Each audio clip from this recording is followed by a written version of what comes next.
All right. Hello, everybody. Thank you for coming. I wanted to start off by saying habits and routine are an extremely important part of everyday life. As a matter of fact, according to the audience survey, about 92% of people in the class say they form habits very often. And there are many ways to form a habit, but taking some specific steps can increase the likelihood of the habit sticking. And next, I would like to mention the benefits of making a habit. So, first off, habits can create goals, motivations, and much more in day to day life.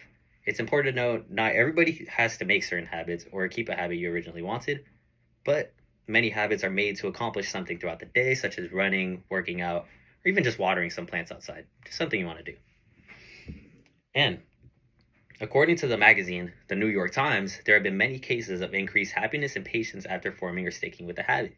Being able to do something every day can add some meaning or even add comfortability. And as somebody quoted in the article, there's a beauty and comfort in repetition.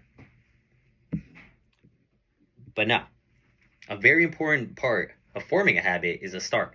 According to the book, The Power of Habit by Charles Duhigg, the process of forming a habit is a three-step process: cue, routine, and reward. The cue is the trigger in the brain which chooses to use a habit in a certain situation, such as getting home after work and deciding to go do something, like go on a run after like an hour or eating. Routine can be physical or mental. That's generally the habit or what you're trying to do. The last step is the reward, which is when the brain decides if continuing this habit or doing this habit is worth remembering and continuing. So, when struggling to keep or form a new habit, it's likely due to the three steps not being strong enough to keep going.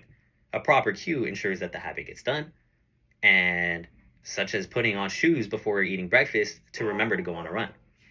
Or the routine could be too complicated.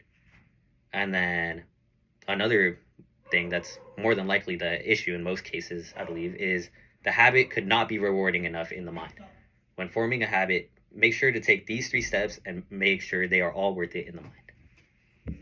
And now, when forming a long-term habit, it's very important to set rules that are either easily achievable or easily repeatable.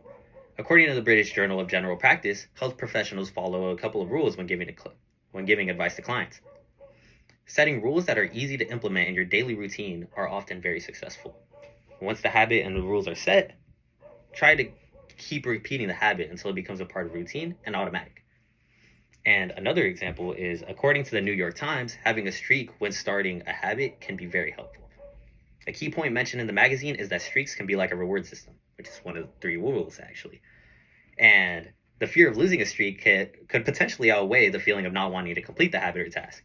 The example the author uses in this article, or magazine, is that most people don't want to run every day, especially when coming off of work. But adding some motivation, just knowing you have a streak going, knowing that you've been doing this for months or weeks or days, could be very beneficial.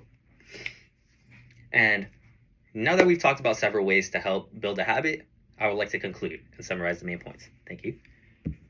First off, forming habits can be difficult to maintain and complete on a daily basis. Things come up and things can be difficult. But knowing some better ways to form these habits could be all the difference.